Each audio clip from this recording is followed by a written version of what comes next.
pessoal, boa tarde. De manhã a gente fechou a sessão falando um pouco da aproximação dos campos de direito e análise de política pública, e agora à tarde a gente vai pensar um pouco o que é o conceito da política pública, né? De onde que ele vem, o que ele é importante, como é que ele foi sendo constituído, enfim, falar um pouco do que é essa abordagem mais conceitual. Então a minha intenção agora à tarde é apresentar esse capítulo 1 do Ramsch, né, do livro Política Pública, Seus Ciclos e Subsistemas. Depois a gente pode fazer uma discussão, dar uma olhada nas questões que ele tem aí, enfim, fazer um debate. E aí, se tiver tempo, a gente já começa a apresentar o capítulo 2. Né? Pela minha programação, eu apresentaria o capítulo 2 agora, tá? Vocês trabalhariam um pouco os textos. Né? Tudo bem? Então vamos lá. Como eu falei para vocês, esse livro do Howlett, né, ele começa com a seguinte questão: por que estudar política pública? Né? E o que eu falei um pouco na aula passada, no encontro passado, quando a gente está falando de política pública, a gente está falando de um campo multidisciplinar. Que a gente vai ter basicamente duas abordagens para pensar. A gente pode pensá-lo a partir de uma perspectiva que vem, né, dos Estados Unidos. Uma parte dessa literatura que nós estamos tratando aqui na sala está falando disso. E uma outra perspectiva que vem uma leitura mais da Europa, né? E aí, aqui tem muito ligado a ideia de estado de bem-estar social. Essa literatura que a gente está trabalhando mais especificamente nesse curso, as referências que eu passei para vocês, Easton, Kindle, são autores mais contemporâneos, autores que têm mais a ver a partir dos anos 80, final dos anos... Tem gente nos anos 60, mas mais contemporâneo, né? O Easton é um texto mais antigo, assim, sei lá, final dos anos 60 talvez. Mas uma abordagem dos anos 50 para cá, tá? Então, mais recente, com uma pegada mais americana. Tá? Eu já dei esse curso eu até tenho uma disciplina que eu dei na UNB que chama Aspectos Institucionais do Transporte, e a gente usava uma pegada mais desenvolvimentista, mais filosófica. Eu vou comentar isso, mas para esse curso em específico eu estou fazendo uma abordagem mais dos autores que vêm dos Estados Unidos, estão mais ligados à teoria, ao neo-institucionalismo, à teoria institucional. Esse é o melhor acadêmico.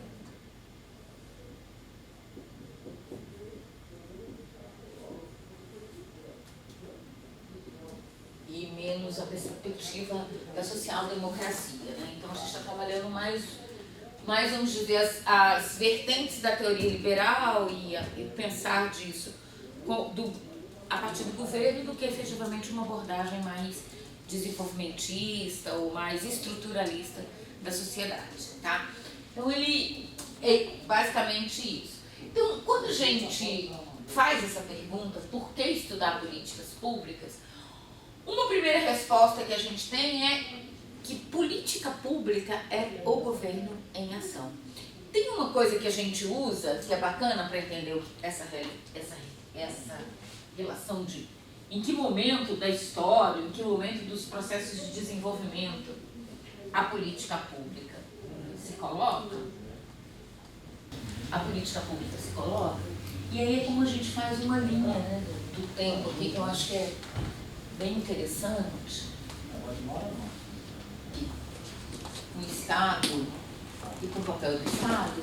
E se a gente olhar ali, mais ou menos, né, vou pensar aqui um pouco o Estado liberal, né, mais ou menos 1840, 1945, isso aqui é uma coisa inventada, só para a gente ter uma noção, 45. Se a gente olhar mais ou menos esse primeiro pedaço aqui, eu estou chutando, o que a gente vai ver é basicamente a ideia de um Estado com um papel mais restrito, com pouca, eu vou chamar de pouca ação, mas a ideia de que um Estado menos estruturado para dar respostas a problemas sociais. Né? Então, não significa que os problemas sociais não existissem, mas significa que a estrutura política desse Estado, a estrutura político-jurídica e administrativa desse Estado, ela está mais voltada, tem menos ação, né? E aí, por isso, a ideia de uma não intervenção ou de um Estado mais restrito, né? Um Estado em que a atuação dele é mais restrita. A noção de governo em ação ou de respostas públicas, então aqui Estado, estrutura é frágil. A partir daqui, principalmente no pós-guerra, né, você começa a observar uma atuação desse Estado muito mais em responder a esses problemas, e aí, claro, tem uma pressão, né? Aí isso tem várias explicações, como é que o Estado vai se transformando de Estado liberal num Estado social, como é que ele vai desenhando essa estrutura político-administrativa a ponto de você ter ações governamentais. A ponto desse, uma parte da literatura sobre Estado, políticas públicas, mais sobre Estado, vai mostrar assim, uma certa autonomia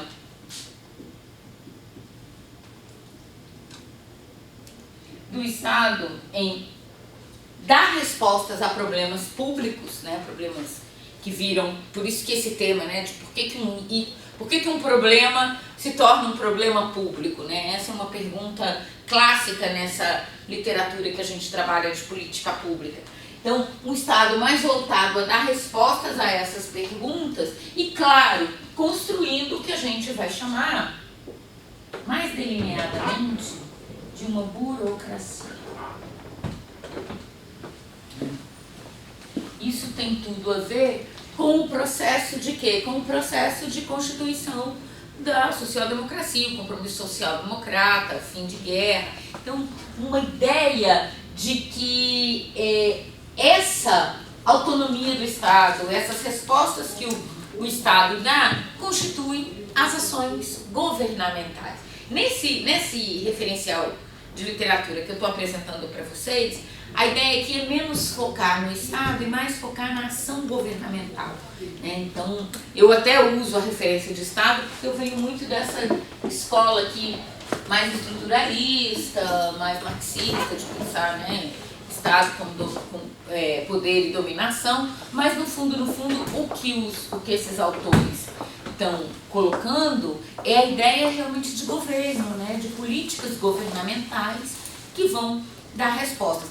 Isso faz sempre um modelo de confusão na cabeça da gente, que é aquela história, são políticas de Estado ou políticas de governo? Aqui governo está tratando com a possibilidade de você manter o equilíbrio das forças. Não é no sentido que a gente trata de que o governo do presidente Juscelino Kubitschek, o governo do presidente Figueiredo, não é nesse sentido, é muito mais no governo com a ideia de uma mediação, né, de um equilíbrio de forças.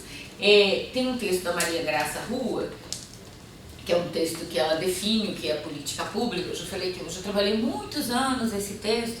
É um texto que a gente acha fácil na internet, que ela diz o conceito de políticas públicas. É um texto bem legal, porque é como se ela fizesse um overview de todo esse conteúdo que a gente está falando, e uma das coisas que ela vai mostrar é que a política pública ela tem a capacidade de ter o imperativo, né, aquilo que a gente falou de ser pública, porque obriga a todos, mas de também mediar conflitos. Então, quando a gente fala governo em ação, né, a ideia de que existe uma força política capaz de atuar num determinado cenário, é exatamente nesse cenário de equilíbrios, tá? Então, e o tema do Estado sai desse debate, desse debate entre essa literatura, porque aqui não se trata de pensar qual é a natureza do Estado, se o Estado é liberal, se o Estado... Mas trata-se de pensar que você tem um conjunto de problemas que ganham status público e que precisam ser resolvidos através de uma ação governamental, seja o Estado qual for, liberal, que é sempre pergunta, não tem política pública no Estado liberal? Tem, com um determinado desenho, né? Mas essa ideia de que a política pública, ela faz o quê? Ela também equilibra os conflitos, né? E esse equilíbrio é dado por uma estratégia de governo. Então, governo nesse sentido. Aí essa distinção que a gente faz é a política de Estado, a política de governo, que eu, na minha opinião, assim, trabalhando tantos anos com isso, me faz pensar que essa é uma distinção mais metodológica do que, de fato, vamos dizer, significativa na literatura. Porque toda política, né, que feita por um governo, ela requer uma estrutura tal que não dá para você dizer que, não, mas ela não é uma política de Estado, é só de governo, porque ela não é só o plano de governo, o programa de governo colocado em ação. Ela ganha alguns instrumentos que ela se institucionaliza. Por exemplo, quando a gente olha, com todas as críticas que a gente possa estabelecer ao plano plurianual, mas o plano plurianual é a institucionalização do que era a proposta de governo. E ele é uma política de Estado, tanto que o novo governante, no primeiro ano, ele não pode pegar, rasgar tudo, jogar, né, fora, vamos construir de novo. Então você tem hoje, às vezes até joga, né? Mas ele não pode, assim, em tese, se ele fizer isso, vai dar, como diz o outro, vai dar problema. Mas a ideia, acho que hoje, a estrutura, principalmente no Estado brasileiro, a estrutura do Estado, ele é de tal monta que os programas, né, e aí vale a pena também, daqui a pouco eu falo isso, a diferença entre um programa e uma política pública, entre um projeto, o projeto talvez seja mais frágil, por isso que essa distinção política de Estado, política de governo, ela não é muito útil pra gente. Talvez uma distinção mais legal é a gente saber o que é. Né? A diferença entre política, programa e projeto. Eu já falo dela daqui a pouquinho. Né? Quando a gente fala de estratégia, a gente fala um pouco disso. Tá? Porque é mais útil saber isso do que efetivamente a gente ficar pensando, mas é uma política de Estado, uma política de governo. Porque no fundo hoje, o grau de institucionalização que você tem nos programas, ele também não permite dizer que um programa não é uma política, não tem uma continuidade. Tá? Então, uma das definições de política pública tem muito a ver com essa ideia de governo em ação, que é a resposta aos problemas públicos gerados na sociedade. Agora, uma coisa importante, talvez vocês não encontrem nessa literatura que eu passei para vocês, mas é a distinção entre política, programa e projeto. Vocês já ouviram falar, já devem ter feito curso de administração por projeto, né? Alguém já ouviu falar nisso? Vamos fazer administração por projeto? Alguém já ouviu falar nisso? A ideia de administração por projeto, então, essa distinção tem muito a ver com uma coisa bem da administração, tá? A gente tem usado cada vez menos na teoria na análise da política pública, mas é importante. A administração por projeto é quando você tem a constituição de um projeto que ele tem início, meio e fim, né? E você gerencia, né, a organização ou os objetivos desse projeto mais restritamente. Né? Então, por exemplo, deixa eu ver aqui, quando a gente olha um projeto social, deixa eu pensar algum aqui, a gente só vê os grandes programas. Vamos pensar, sei lá, uma prefeitura que resolveu fazer um projeto de leitura com os alunos da escola pública, né? E que vai fazer esse projeto de leitura por um determinado tempo, em algumas escolas públicas, como um projeto piloto para ver se depois faz um programa, consegue financiamento. Então, é isso, a gente estabelece, vamos dizer, um escopo mais restrito, né, de metas a serem atingidas, de resoluções a que você quer chegar e gerencia por projeto, né, dentro daquelas metas, daqueles objetivos, daquelas fases. Tá? Isso é um projeto. Esse talvez tenha um caráter menos institucionalizado, porque esse sim, pela sua natureza, ele é determinado. Né? Isso eu estou falando do governo, mas eu podia falar das organizações. Né? Eu, por exemplo, vim para Brasília trabalhar num projeto dentro de uma organização internacional. Era isso, era um projeto de 2 anos, com financiamento holandês. Eu, inclusive, tinha status, né? Eu não era uma consultora, mas eu fui contratada e tal, enfim, virei funcionária de organismo internacional, mas uma contratação de 2 anos para gerenciar aquele projeto, que era um projeto junto ao Ministério do Trabalho, de promoção de equidade de gênero e raça no mercado de trabalho. Então a gente tinha um conjunto de cursos que a gente tinha que fazer, estudos e tal. Então você ali no projeto, ele talvez seja menos institucionalizado, até porque a sua característica é o tempo determinado. Então às vezes a gente tem nas diversas organizações públicas e privadas essa ideia do projeto, né? O programa, ele é mais institucionalizado, porque o programa, ele congrega vários projetos, né? O programa, ele tem vamos dizer, um escopo maior, né? E muitas vezes, pensando aí a partir do direito, o programa, ele está muito relacionado, a gente pode pensar que o programa está relacionado a um conjunto de direitos e garantias fundamentais, né? O Bolsa Família é um programa, né? Um grande programa com metas, com indicadores, enfim, institucionalizado com um marco legal muito adensado, relacionado, né, articulado com as diretrizes da Política Nacional de Assistência Social, articulado dentro dessa institucionalidade que é a política, né, a Política Nacional de Assistência Social. Então você tem um programa como o Bolsa Família. Pode acabar, um programa pode acabar, é evidente que pode.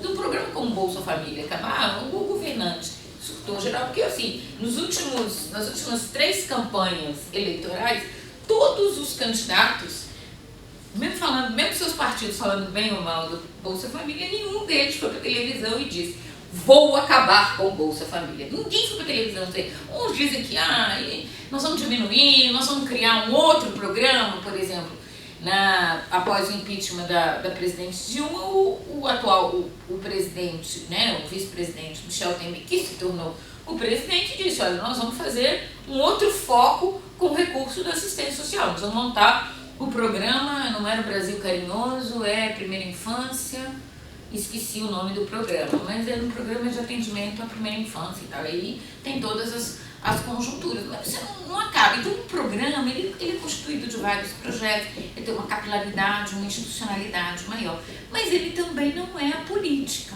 né? Ele não estrutura, vamos dizer, um programa, ele tem planos mais que estão relacionados. O programa, um bom exemplo de programa é como a gente identifica os programas no arco do plano plurianual. Você tem vários programas que eles têm orçamento, que eles têm meta, eles podem deixar de existir numa possibilidade mais futura, né? Então, mas alguns deles não deixam, continuam e tal, e alguns programas, eles de fato são molas mestras das políticas nacionais, como, né, de assistência social e tal.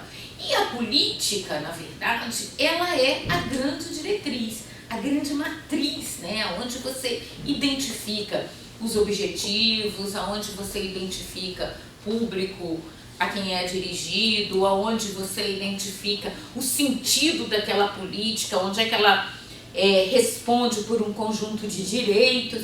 Mas a política, elas são grandes normas, né, que para se colocarem de pé, elas precisam dos projetos, precisam dos programas, precisam da regulação que se coloca. Então, por exemplo, Política Nacional de Assistência Social. Você tinha lá, e a assistência social é um bom exemplo, porque a assistência social se tornou universalizada no texto da Constituição. Acho que quem trabalha mais com isso se tornou a ideia da assistência como universal, né? E aí você fazer o tripé, saúde, assistência e previdência, né? Isso tudo universalizado. Então a assistência social se tornou universalizada, ou seja, um sistema, criou-se a ideia de que todo cidadão tem direito à assistência do Estado. Muito bem. A lei orgânica, né? Então a estruturação desse direito, a Constituição é de 88, a estruturação desse direito só vai se dar em 93. Né, quando você criou a Lei Orgânica da Assistência Social.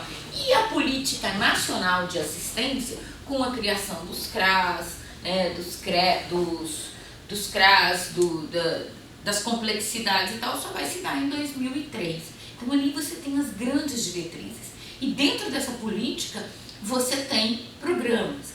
A ideia, e aí é muito legal, isso também é uma coisa importante, essa literatura não vai tratar, isso tem mais a ver com os multiníveis.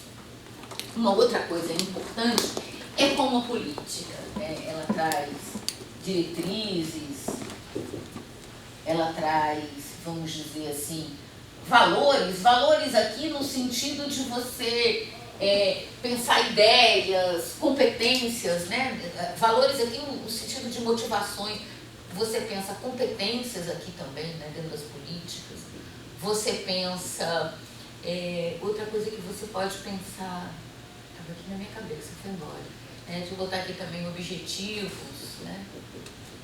Você pensa as capacidades institucionais, atores, né?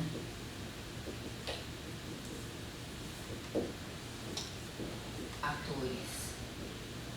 E claro que para operar tudo isso você tem vários programas e projetos, né? Os programas, eles estão de fato, eles acabam constituindo as políticas, porque, por exemplo, eu falei da assistência, mas vamos olhar também outra política, a Política Nacional de Saúde, né? Você tem que estar estruturada dentro do Sistema Nacional de Saúde. Mas você tem vários programas dentro do SUS, programas que são continuados, não tem dia, hora para acabar, entram nos PPAs, às vezes eles se juntam e tal. Por quê? Porque quando a gente fala na política, eu estou falando no todo, né? O programa traz um pouco mais da especificidade e do atendimento à diversidade, né? Então, você tem essa ideia da estrutura, e outra coisa que vai aparecer são os multiníveis.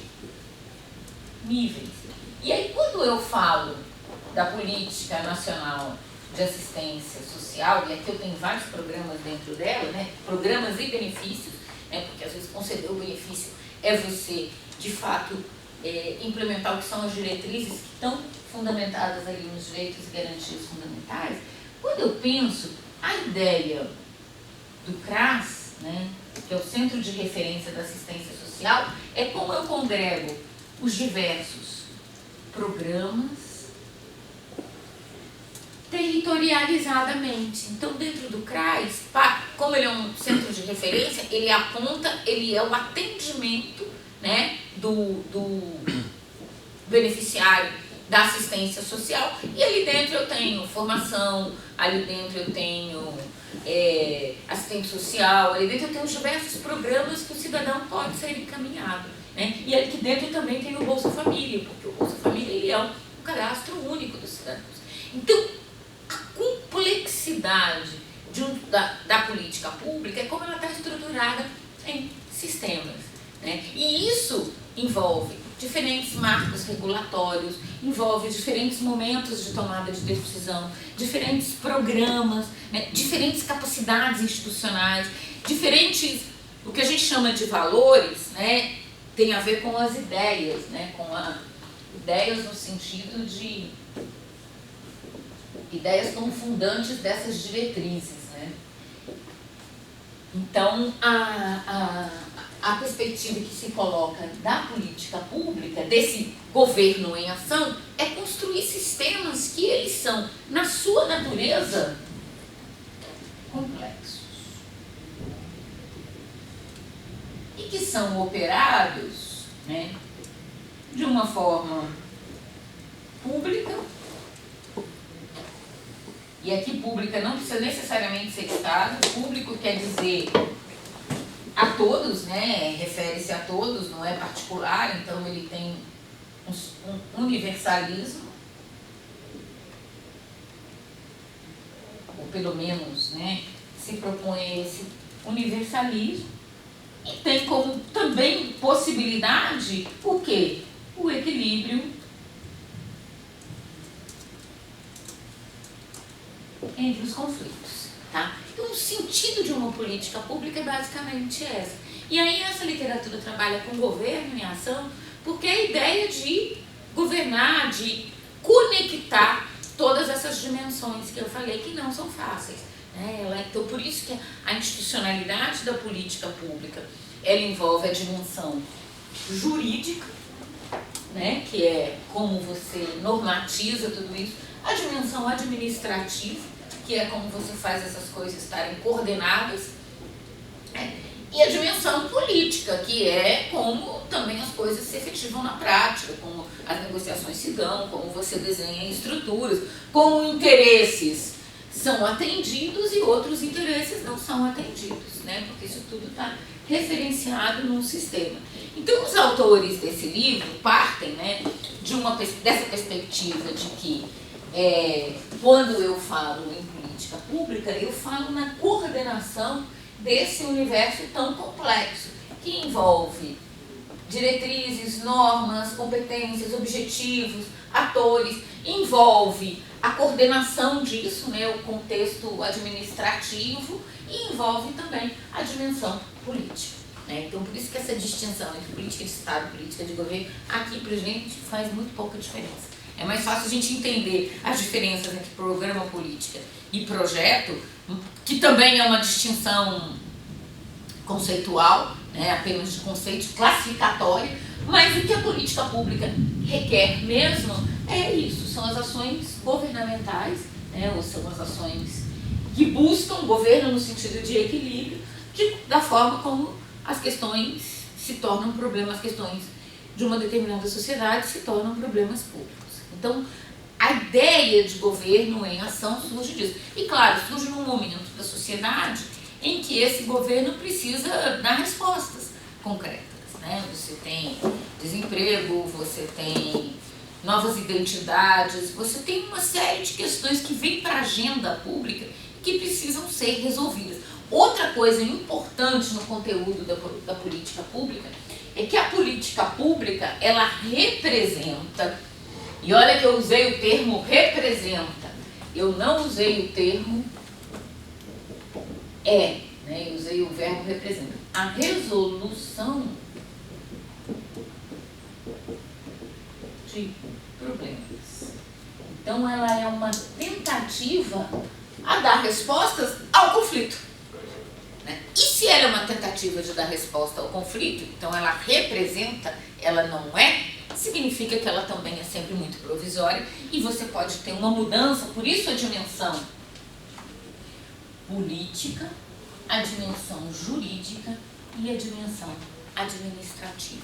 Isso, de alguma forma, nos leva a pensar, então, que universo a gente tem para pensar a política pública, para olhar a política pública. Então, ela não é só, né, um desenho institucional, mas ela é o desenho institucional, o movimento político que deu origem a esse desenho institucional e, acima de tudo, a possibilidade desse desenho institucional resolver o problema ou não, porque a hora que ele não resolve, ele se torna disfuncional ao sistema e adeus. Tá? Essa é um pouco da abordagem que a gente coloca, que esse conjunto de textos que eu passei para vocês traz. Tudo bem até aqui? Tranquilo? Ficou tranquilo? Professora, e quando uma política ela se propõe a resolver determinado conflito de interesses, mas na verdade a resolução que ela traz é fazendo se sobrepor um interesse sobre o outro, né? Extinguindo o conflito. A política pública então, é para se colocar como extinguir o conflito. Mas vamos colocar um exemplo prático. Tem o presidente eleito, ele traz a política escola sem partido, né? E aí, em contraponto, existe o interesse da autonomia universitária. Como ponderar a respeito desses dois interesses, sendo que a política se propõe a acabar com a autonomia universitária, pelo que eu entendi, né, das propostas levantadas. Aí isso aí seria uma política? Então vamos lá, vamos começar do começo, né? Porque a gente está falando, como é que é seu nome? Denise. A gente está falando de um sistema que ele é complexo. Então ele tem, por isso que na primeira aula a gente falou, olha, quando a gente fala de política pública, a gente tem que olhar o ciclo, a forma como ela se constitui, de onde que ela se constitui. A educação, por muito tempo no Brasil, ela foi um debate assim, de quem tinha competência para quê. E a Constituição de 88, de alguma forma, então assim, esse momento, Brasil 2018 que nós estamos ainda, né? Queria tanto estar em 2019, 20, 25, né? Como eu queria, 25 seria ideal.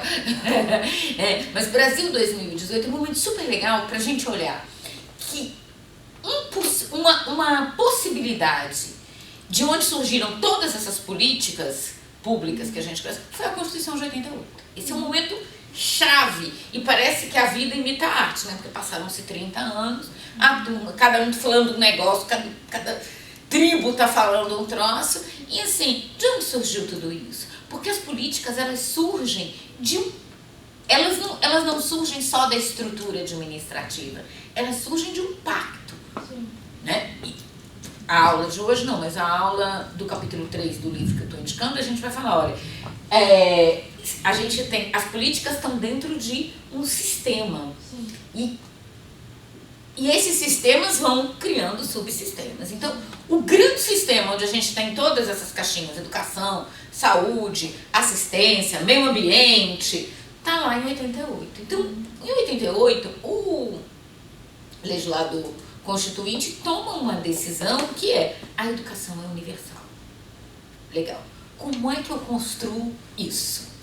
Então, eu passo para o segundo passo. Eu saio quer dizer, não é que eu saio, né? Mas a decisão foi tomada. Eu agora preciso pensar como é que administrativamente e juridicamente eu vou construir isso. A educação, diferente da saúde e da assistência, é um dos direitos fundamentais cuja construção de um sistema único é mais complexo. Então, na educação, eu me lembro nos anos 90, todo o debate em torno de você centralizar o recurso no fundo, né, no Fundeb, né, que era, hoje é Fundeb, mas chamava outra coisa em 90. Eu sabia o nome, agora eu já esqueci, daqui a pouco eu lembro. Né? No fundo, e um fundo partilhado, e aí você não criou um sistema como o SUS ou SUAS, mas você criou uma repartição de recursos com divisão de competências. Muito bem, isso para financiar o negócio. Mas e as diretrizes? As diretrizes estão no MEC. E aí é legal, o exemplo da educação é muito interessante. As diretrizes estão no MEC. Elas são diretrizes só para escolas públicas? Não, elas são diretrizes para escolas públicas e privadas. Porque a educação, apesar de ser um direito universal, ela pode ser conferida, ela não é exclusivo, um serviço exclusivo do Estado. Ele delega. Pode fazer educação desde que observando as diretrizes. E isso ajuda depois a gente pensar o homeschooling lá da agenda, né? Você estava aqui na primeira aula, a gente falou várias coisas sobre isso na sessão da manhã. Muito bem, então são as diretrizes. As diretrizes, vamos pensar no ensino laico, e essas diretrizes foram sendo construídas, né, as diretrizes curriculares, vamos pensar na diversidade, na diversidade regional, da história, então, mais ou menos isso estruturado. Ora, surge no meio dessa sociedade um problema, e eu vou chamar como problema público, de que existe uma ideologização e, portanto, isso é ruim para os jovens, né? Mas claro que esse problema ele surge do quê? De uma disputa, né? Entre, por exemplo, algumas explicações científicas e uma visão de mundo talvez baseada em um conjunto de outros valores. Né? Então, uma escola sem partido surge basicamente nisso, como um projeto de lei, que é um projeto de lei que está no Senado, né? Eu confesso para você, assim, desculpa, no Senado não, na Câmara, vou confessar para você muito confessadamente que eu li o caput e o artigo 1º, eu li o caput do projeto de lei e depois, o cabeçalho, né? E depois não li o resto, porque eu falei, tem tanto serviço na vida, mas uma hora eu vou ler sobre isso. Então ela surge nessa marca. O que a gente tem que perguntar é, aprovando aquilo, porque aquilo é um conjunto de valores. Por isso que uma das ideias que esse livro traz pra gente, e que hoje eu me filio muito a essa corrente, é de que políticas públicas, acima de tudo, elas são ideias como valores mesmo, esses ideológicos que a gente tem, né? Que uns acham que nós vamos poder, que a liberdade é um valor e outros acham não, mas olha, se você falar muito disso, você vai comprometer as gerações. Valor assim, como visões de mundo, sabe, Denise? ideias, conhecimento, atores. Então, a política pública, ela nada mais é, ela se estrutura sobre esses valores. Toda normatividade que eu construo a partir disso. Né? Então, isso é uma coisa super legal. E aí, esse conjunto, né, de pessoas, e claro, isso tem a luta política. Então, esse grupo de pessoas que acham que os seus valores são muito afetados, porque a educação é muito laica, muito aberta, se fala de tudo em sala de aula, se fala das teorias da física quântica a sexo, então isso precisa ter uma arrumação na cabeça das pessoas. Então, nós precisamos, porque isso, nos valores deste grupo, né, que, veja, por trás disso aqui é a resolução de problemas, mas mais atrás da resolução de problemas, nós vamos ter uma coisa muito legal, que é o conflito. E essa proposta só vem porque o menino, assim, traduzindo, né, a escola sem partido é mais ou menos isso. O menino vai para a igreja e ouve uma coisa que o pastor fala. E ele chega na escola, o professor fala outro trem. Quer dizer, traduzindo assim, é uma tradução muito, vamos dizer, mas é isso, a lógica, né? Tanto que o caput do Escola Sem Partido você não pode falar nada que afronte as crenças da família, até o Angelino, que foi o caput, eu li isso, né? Então, tem um conflito dentro disso. E aí a forma dos caras quererem resolver o conflito, legítimo inclusive, né, é dizer, olha só, nós vamos propor um projeto de lei, nós vamos dizer que não dá para falar de tudo, tem que se respeitar as crenças da família. E vamos fazer, e aí claro, né, nós não estamos aqui na racionalidade da política, nós estamos no campo da irracionalidade, que é tentar trazer isso para resolver esse problema da turma aqui. Houve um trem na escola e um trem em casa dos pais. Aí propõe isso. O resultado disso, né, dessa propositura, é exatamente o que pode ou não redefinir as diretrizes e as bases. Porque quando ela aprova na Câmara, o primeiro passo, qualquer analista vai dizer, bom, então isso aqui, como é que isso aqui vai virar? Eu vou rever as diretrizes curriculares? O que eu tenho que rever para que o sistema funcione? Porque eu estou falando de um sistema. Entendeu? Então, às vezes também, é o que a Graça Rua fala, né, a partir de uma série de coisas. Um sentido é só declaratório.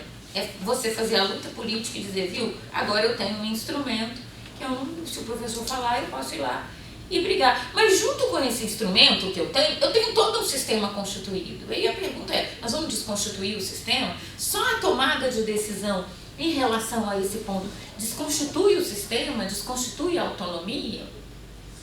A aprovação de uma legislação dessa não levaria a um questionamento se isso está de acordo com os princípios constitucionais?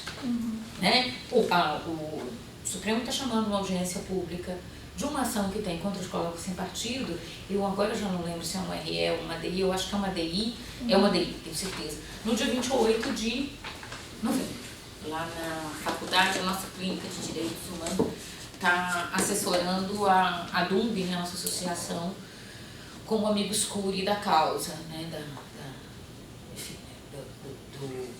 do questionamento. Então, no fundo, essas proposituras, a grande pergunta é, elas têm uma força capaz de desenhar uma política pública, de mudar todo um sistema, ou elas são passos na disputa ideológica mesmo, no sentido bem Gramsci, bem marxismo, assim, a gente trabalha pouco marxismo nesse curso, até as minhas alunas lá que veio do serviço social falam, puxa, professor, esse curso seu falta marxismo. Eu falei, antigamente tinha muito, agora tem pouco, eu não sei como é que eu agrado.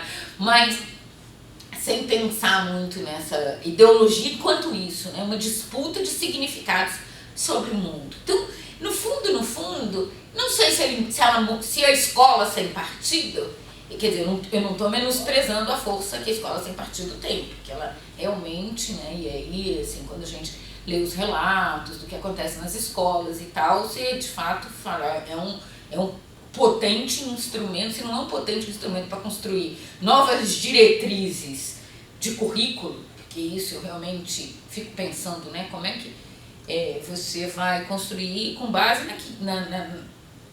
no formato que está proposto. Né? Como é que você constrói isso? Não é um potente instrumento para isso, é pelo menos um potente instrumento para você perseguir o professor que você acha que está ensinando coisa errada para o seu filho.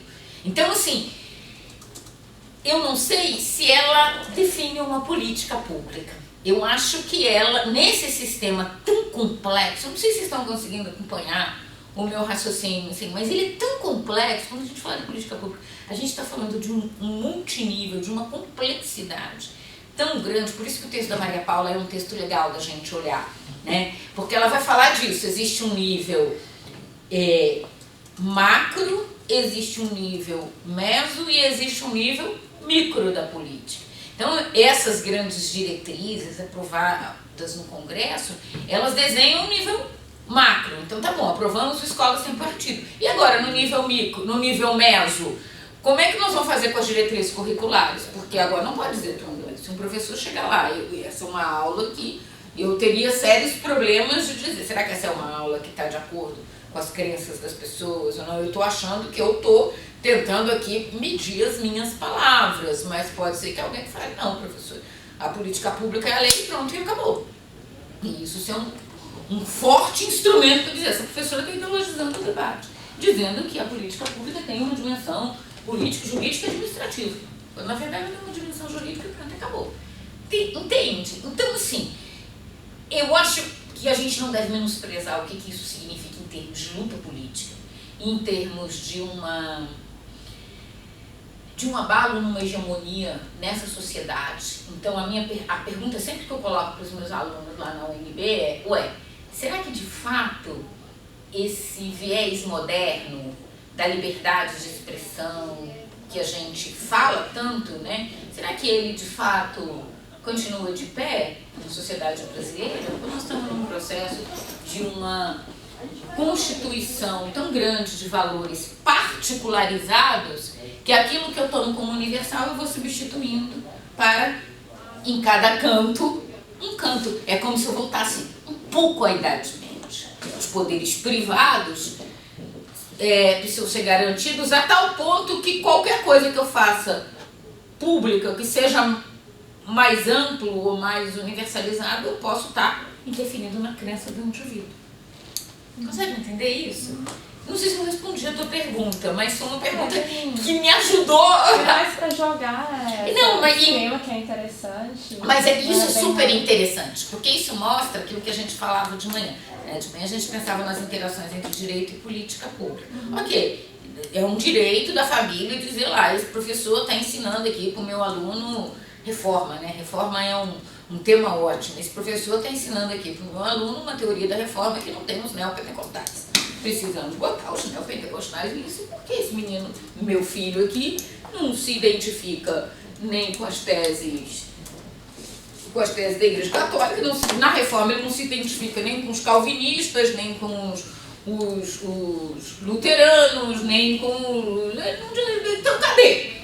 Né? Quando, na verdade, o neopentecostalismo ele é uma coisa que acontece no mundo da religião mais contemporaneamente. Então, um conteúdo de reforma que está lá no século XVI não vai explicar o neopentecostalismo, mas nem que se queira, não tem como. Esse seria um motivo para ser a favor do ensino dentro de casa, né? Para ser permitido. O que me parece que não está seguindo nessa linha no Supremo. No Supremo, parece que não, né? Infelizmente.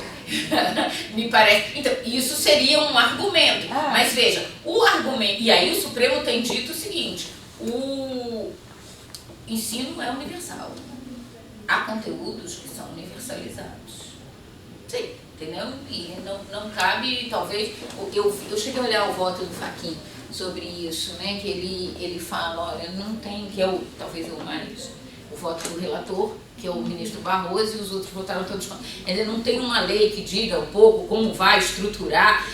Isso seria um aspecto dentro da política, garantindo ali vamos dizer, uma possibilidade, acomodando um interesse. Mas para fazer isso tem toda uma complexidade, entendeu? Então eu não sei se a aprovação da lei, né, apelidada de escola sem partido, por si só seria suficiente para você mudar. Eu acho que ela toma a decisão, mas ela não consegue depois descer os outros níveis do ciclo, que é tomar a decisão, é desenhar os instrumentos, né? Bom, tudo bem, como é que nós vamos desenhar esses instrumentos? Nós vamos então rever os conteúdos. Esse problema da reforma, que eu pensei agora, eu nunca tinha pensado, ele é concreto. Então, onde que a gente vai estudar o neopentecostalismo? A reforma os meninos estudam na sexta série, sétimo ano. Né? O neopentecostalismo vão estudar no ensino médio, porque é mais contemporâneo, está mais perto dos conteúdos do Enem. Aí um pai diz, mas ele não tem, né? O pai faz uma confusão na escola. Mas são as diretrizes curriculares, entendeu? Então, por isso que a gente fala que quando a gente olha a política pública, além de a gente olhar nessa dimensão multissetorial, né, multinível, né, a gente também tem que olhar na dimensão do ciclo. Né, porque o fato de você tomar decisão não significa necessariamente que você vai implementar. Vai desenhar os instrumentos, vai implementar, vai ter como avaliar, entendeu? Se isso está acontecendo. Então pode ser muito mais um instrumento da luta política do que da construção da política pública. A sua questão foi excelente. Porque a sua questão nos ajuda a pensar a importância de olhar o ciclo. Eu fico me perguntando, eu não sei a fundo essa temática, eu não trabalho com isso, mas se não seria o caso apenas de regulamentar o que já existe. Porque me parece que o que se propõe o projeto de escola sem partido é exatamente o oposto, a força oposta, né? É querer colocar uma ideologia de forma hegemônica, né? E isso também é o avesso do problema. Que é uma interpretação. Veja, numa leitura de como foram construídos esses instrumentos, não é uma hegemonia, é a universalização do ensino. Então você precisa ter parâmetros universais. Os votos dos ministros, se eu não me engano, eles falam de que você precisa da socialização e de parâmetros universalizados. E aí como é que você avalia e tal. Acho que é isso. Eu não me debrucei muito sobre todas as decisões, não. Mas, no fundo é isso. Então, assim, a grande pergunta... E aí, a sua pergunta é tão legal que ele mostra que a política pública, ela não é só do nível da gestão, ou do nível jurídico, ou do nível político. Ela é tudo isso. E, muitas vezes, essa perspectiva que os autores desse texto levantam, que é a perspectiva do ideias, conhecimento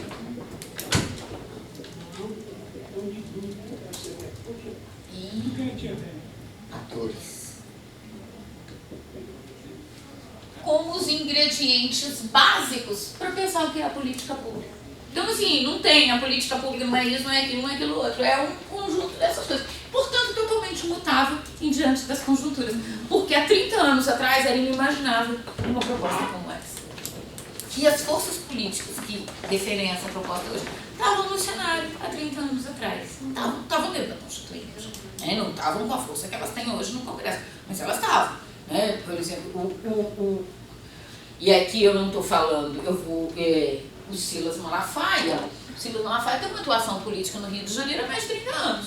Ele não é um cara que surgiu do nada, né? Que representaria aí um pouco a coisa da bancada evangélica. A ideia de se ter uma bancada evangélica sempre existiu. O lobby dela é menor na Constituinte, mas ela sempre existiu. A Benedita da Silva foi parte dessa bancada em 88. Então, assim, as coisas às vezes parecem muito estanques, mas na verdade, quando a gente olha e faz essa digressão, isso é uma ferramenta legal que a gente chama de institucionalismo histórico, e faz essa digressão, né, de onde surgiu essa ideia, quer dizer, de onde surge essa ideia, por que se tomam certas decisões políticas, e aí o meu slide vai bem, por que se tomam tomar certas decisões políticas em determinadas épocas e não em outras, é exatamente para a gente pensar o tanto de movimento político que tem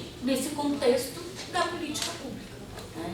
Então, às vezes, a tomada da decisão não significa que você acabou com o conflito. E, às vezes, você toma a decisão e você não consegue desenhar os instrumentos. A Política Nacional de Assistência Social é um exemplo disso. Você tomou a decisão em 88, na Constituinte. Quando foi em 93, você fez a Lei Orgânica da Assistência, que é meio que criando, né, a política nacional, e você só conseguiu realmente estruturar o sistema em 2003. Então, às vezes, demora muito, né, essa coisa da ação, né, por que certas decisões políticas são tomadas em determinadas épocas e não em outras, é o que nos ajuda a pensar que problemas que vão ser resolvidos. Por isso que na tomada de decisão, o nosso exemplo é o exemplo do homeschool, do homeschooling, porque ele não estava na agenda política de maneira nenhuma há 5 anos atrás. Não vou nem 20, nem 30, para não, como diz o outro, não cansar vocês, entendeu? Mas 5 anos atrás ele não estava na agenda. O que faz ele entrar na agenda? Esse movimento. Aí, como analista, se a gente consegue ter essa lente da análise, sem dizer, isso é certo, isso é errado, eu sou a favor disso, a gente é a favor. Eu te falei, eu no boteco tomando cerveja sou a favor de várias coisas, né? Ultimamente não tomo mais cerveja, mas eu sou a favor de várias coisas e contra umas tantas outras. Mas como analista, e isso não é neutralidade, tá, gente? Eu não estou chamando isso de neutralidade, eu estou chamando de lente da análise. Se eu tiver aqui mostrar para o mais bem, olha, aqui você tem um problema de implementação, que foi a pergunta que você me fez, e que eu estou te respondendo, né? Eu tenho a justificativa, não é neutralidade, mas é a lente da análise. E na política pública, a compreensão de que alguns problemas vão entrar na agenda, e eles vão entrar na agenda porque existe um sentido de público para eles. O tema da escola, do ensino em casa, é isso. E aí, claro, você tem força. O Supremo tem dito o seguinte, ó, nós não vamos discutir, nós não vamos nos posicionar, vamos nos posicionar. Se a gente vai se posicionar, talvez se posicione contrariamente. Eu acho muito difícil ele se posicionar contrariamente.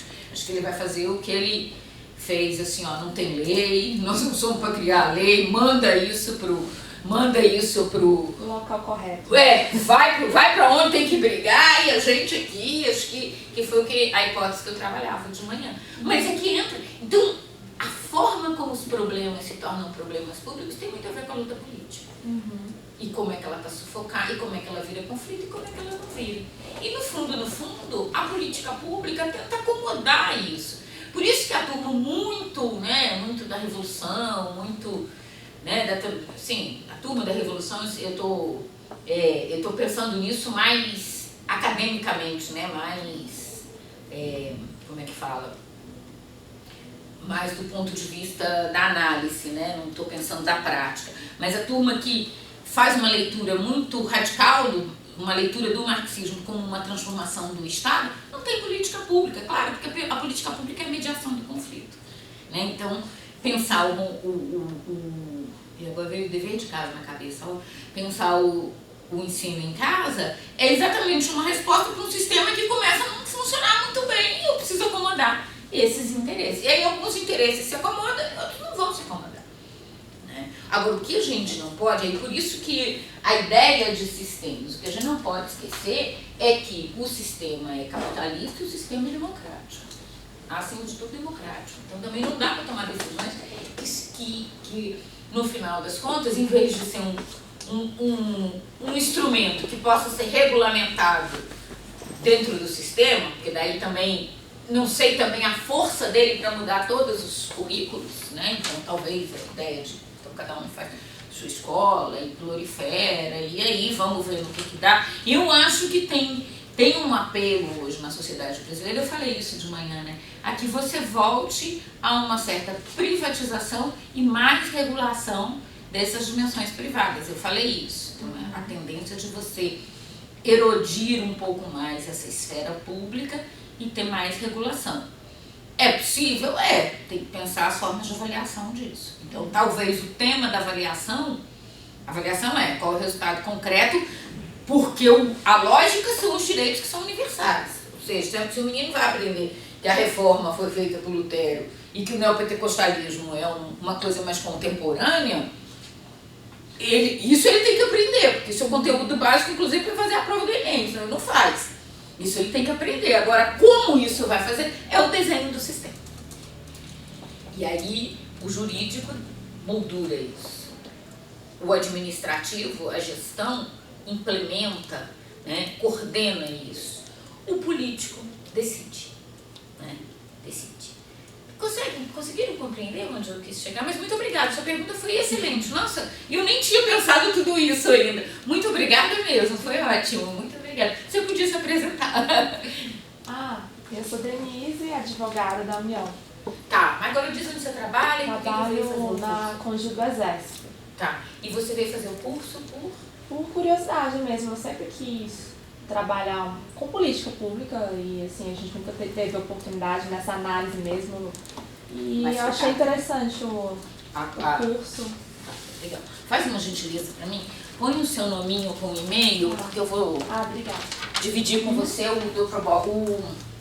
drive que eu fiz. Legal? Bom, então, outra pergunta, de que modo as decisões individuais se somam e funcionam juntas em regimes políticos ou arranjos mistos, ou são incompatíveis ou contraditórios?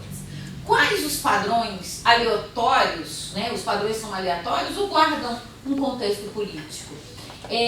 Examinamos decisões individuais ou padrões gerais? Tratamos de ações grupais ou de estruturas institucionais? Como usar a informação produzida a partir das políticas públicas? Então, quando eu falo de política pública, eu falo desse emaranhado de coisas que eu acabei de falar para vocês, né? Que o exemplo que a nossa colega trouxe. Então, um pouco essa pergunta central que ele lança. E aí, o que ele vai nos dizer? O livro, né, trabalha, então ele começa lá falando disso tudo que eu falei, né, ele traduz, não sei se ele fala tudo isso que eu falei, não, mas eu acho que ele deve falar, porque se eu falei e eu já li, ele deve falar. Mas ele traduz isso dizendo, olha só, pensar a política pública é compreender a compreensão do policy making, de como é que você constitui isso enquanto um arranjo institucional, né? Enquanto um processo administrativo, a ideia de estágios. Por isso que eu falei, a tomada de decisão por si só, então, fizemos uma lei. A lei, sei lá, o exemplo que nós acabamos de lidar. Fizemos uma lei, muito bem. Ela, por si só, é capaz de pensar esse policy making. E aí tem um debate interessante, né, no marco da administração, da ciência política e do campo da política pública, que é o seguinte, uma coisa é deixa eu apagar aqui.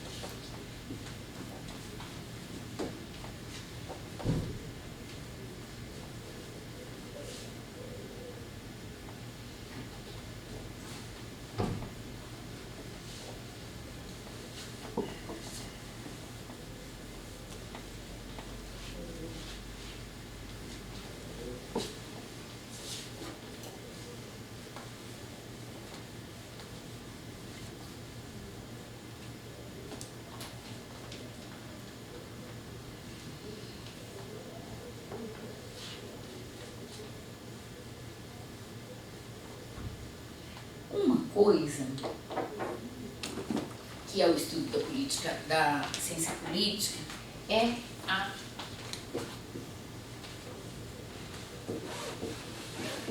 política. E tem a ver com todo esse processo de luta que a gente está falando, dos grupos de interesse, né? Isso aqui tem muito a ver com no marco de uma estrutura, vamos pensar assim, democrática. Aí tem aqui a teoria democrática. Outra coisa é a pólice. Tem a ver com, vamos dizer, um institucional mesmo, né? Com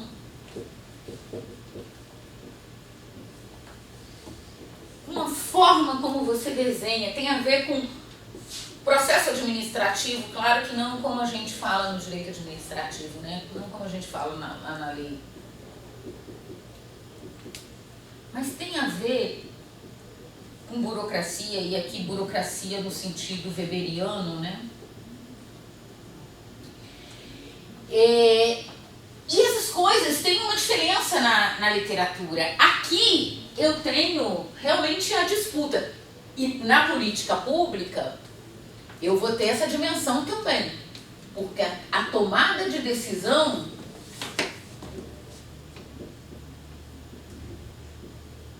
tá aqui. Né? Nessa disputa, nessa visão, nessa lógica de como é que os interesses, né, se colocam no conflito. Aqui eu tenho uma coisa mais organizacional, eu tenho uma coisa mais como é que fala, da racionalidade, e aqui essa distinção que tanto que tá no Weber também, né? Tem eu não sei se vocês conhecem, mas vale a pena ler. É um livrinho bem pequenininho que dá para baixar na internet. Tem um livro do Weber que chama Política como Vocação. É um discurso que ele proferiu no parlamento alemão no final da Primeira Guerra, mais ou menos 1920, se eu não me engano. E ele fala muito disso, né? De como é que o campo da política é o campo da irracionalidade, portanto, onde estão as paixões, e o campo da burocracia é o campo da racionalidade. E é muito curioso porque parece, né, quando a gente fala de política pública, parece que a política pública é só isso. Uma parte da literatura vai dizer, tanto que chama policy, né? Policies, public policies, né, como a gente lida na literatura. Mas não quer dizer que você não tenha também aqui o dedinho do politics. Né? Que o tempo inteiro a construção desses instrumentos não seja também influenciado por ideias e conhecimentos, por visões de mundo, por valores. Uma abordagem mais contemporânea, uma abordagem muito lá dos anos 50, vai pensar uma distinção muito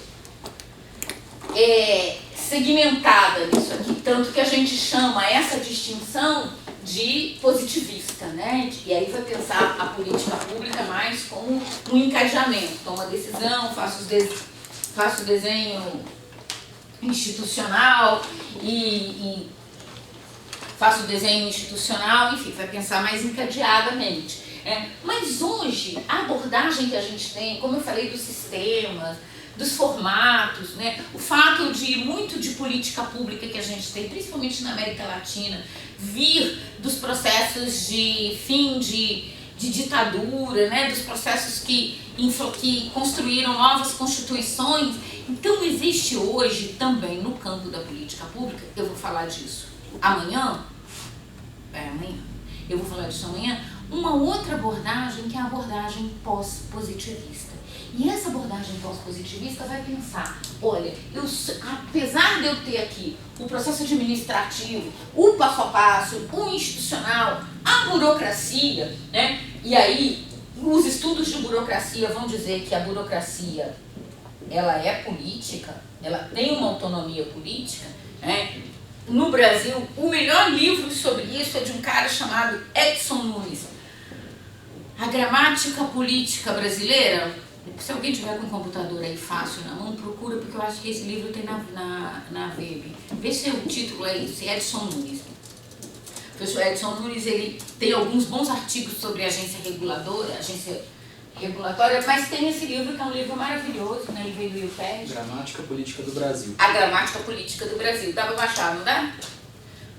Vocês podem editar conteúdo, então se quiser pode botar lá no nosso, não é o Edmundo ainda não, mas no nosso Drive lá, tá? Vale a pena. Esse livro é muito legal, porque ele vai mostrar isso, ó, a burocracia não é essa força insólita, neutra. A burocracia, ela toma escolhas, e toma mesmo. Vocês estão nas consultorias, nos contenciosos dos órgãos, de alguma forma fazem parte da burocracia, não são gestores, não fazem parte, e sabe que de vez em quando a burocracia fala, ó, isso aqui sim, isso aqui não, e quando ela veta mesmo. né? Então, por isso que às vezes a tomada da decisão lá no campo do Congresso e tal, nem sempre consegue implementar aqui, porque você tem vários, é uma corrida de obstáculos. Mas aí a discussão mais contemporânea, essa que eu mostrei do multinível, da ideia de governança, da ideia, vai pensar isso aqui com uma racionalidade que ela não é tão positivista. Por isso que também uma abordagem que a gente vai ter aqui no tema da política pública é uma visão positivista da política pública, que vai pensar só como instrumentos, e uma visão pós-positivista. Que aí foi aquilo que eu falei de manhã, que vai trabalhar isso aqui mais instrumentos, né? E aqui vai trabalhar mais com contexto. Por isso o casamento dessas três coisas, ideias, conhecimentos e atores, né? Que foi o que eu coloquei aqui. Deixa eu botar aqui de novo.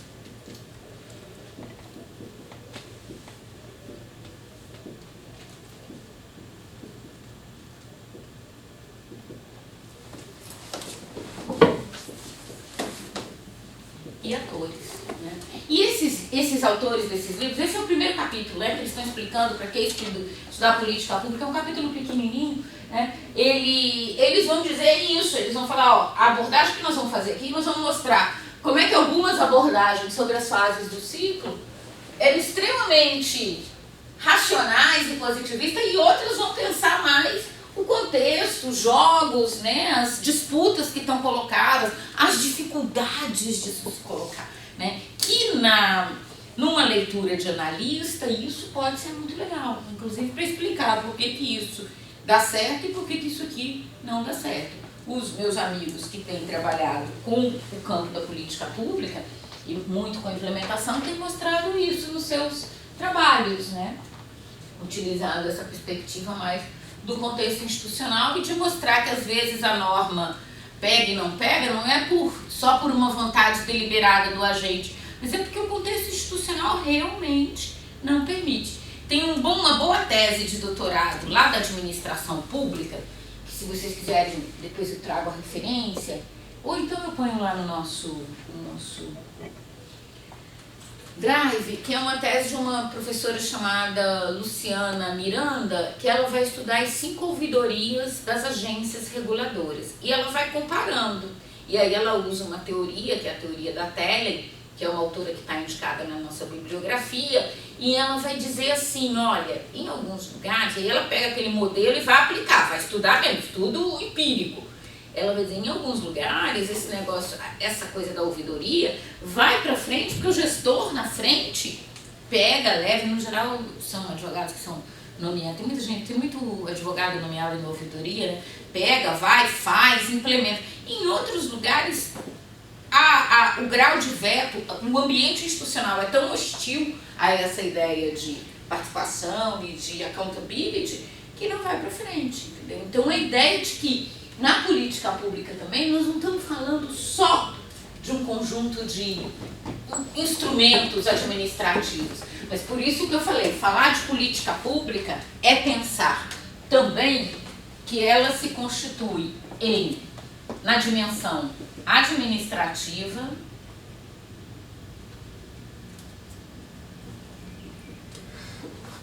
na dimensão jurídica e na dimensão política. E que isso tudo aqui traz pra gente, não o conceito de política pública, mas o contexto, e aí por isso que eu gosto dessa visão de que a política pública ela é uma tentativa de resolução de problemas, né? Problemas que são problemas públicos exatamente por conta dos conflitos da sociedade, mas que a resolução deles envolve um conjunto de ideias que esse autor que eu falei de manhã, o Frank Fischer, vai chamar de normativo, porque é o plano dos valores, né? Envolve conhecimento, e aí são os dados que a gente produz sobre uma determinada realidade, e os atores, né? Não só nas suas competências institucionais, mas também na sua atuação. E que isso resulta tanto em um contexto administrativo, jurídico, mas também político.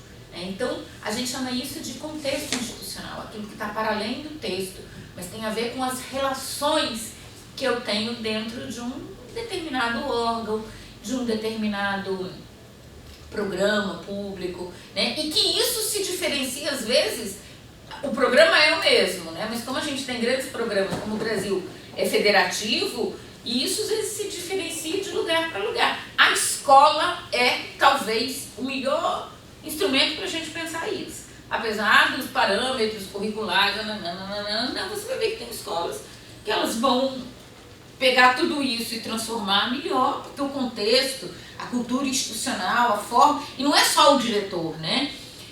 Vai levar aí outras escolas, a capacidade delas de resolver problema é muito menor. E aí os remédios não são só punir. Por que eu estou chegando nisso tudo? Porque os remédios não é só punir. Às vezes você precisa da capacitação, às vezes você precisa da compreensão, da resolução desses conflitos, que às vezes o pai chega em casa e está dizendo, não, mas esse menino aqui aprendendo tudo errado, não, você precisa dizer, olha, o conteúdo é esse, precisa um pouco dessa facilitação para que você tenha um resultado que é o gozo do direito à educação, por exemplo. Então, isso é muito legal da gente entender. Claro, tem lugares que o contexto é diferente. Então, essa ideia de que a política pública ela é uma decisão, né? Uma decisão que envolve, e aí por isso, né, envolve uma dimensão governamental, porque governamental nesse sentido de fazer governo, né, de fazer equilíbrio entre as diversas forças, então ela é uma tomada de decisão sobre problemas públicos, mas que essa tomada de decisão vai sempre depender da forma como o contexto se coloca, né? O contexto se coloca.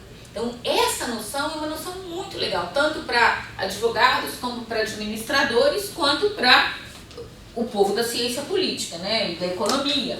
O povo da economia vai pensar mais em como falhas de mercado. Então não é só o Estado atuando pelas falhas do mercado. Não é só o Estado atuando para gerenciar melhor o interesse público. Não é só, e aí são as várias escolhas, né? Uma escolha pública, mas ela é a construção desse contexto, nos mostrando como é que os instrumentos jurídico-políticos são desenvolvidos aí, né? Tudo bem? Então aqui são os aspectos que ele vai trabalhar, eles vão trabalhar essa compreensão dessa dimensão, e aqui para esses autores essa diferenciação é mais metodológica, mas eles vão tentar compreender isso. Vão tentar compreender a ideia de comportamento organizacional, então por isso que eu falei, não é só decidiu e vamos colocar na prática, mas é como é que essa decisão é colocada em um determinado contexto. E os elementos que para mim são fundantes, de ideias, conhecimentos e atores. E aí eu até coloco para vocês aqui, ó, esse processo administrativo interessa ao direito, mas ele interessa ao direito porque aqui eu tenho uma ferramenta jurídica, mas essa ferramenta jurídica ela só consegue ser compreendida se eu também olho os contextos administrativos e políticos. Então é aquilo que a gente falava, falar de política pública é falar de um campo multidisciplinar. Essencialmente. Então não adianta dizer, não, mas a coisa de política pública é a coisa de quem estudou política pública. Não, você tem equipes multidisciplinares. Por isso que eu falei que hoje as escolas de política pública, de public administration, elas estão pensando cada vez mais multidisciplinarmente. Então tem engenheiro, que é uma espécie que trabalha com indicadores, mas que colabora com um advogado, que trabalha com os instrumentos. Pensa um pouco essa multidisciplinaridade de equipes. E para o direito, ter este conhecimento, né, de como as coisas funcionam, nos ajuda, inclusive, a ampliar a lente do olhar. Vamos lá. A próxima é atores, instituições e ideias, né? O que isso significa? Isso significa que a gente vai ter distintas abordagens para compreender os problemas públicos, né? E que a opção desses autores é compreender os subsistemas. Então, por isso que eles não separam, né? Não dizem, ó, nós só estamos olhando o processo administrativo. Os regimes políticos e os paradigmas desses sistema. Então eles querem, esse livro que a gente está trabalhando, eles vão tentar compreender, fazer uma compreensão a partir de uma análise da conjuntura. Eles chamam de análise de conjuntura e eu gosto de chamar de contexto institucional.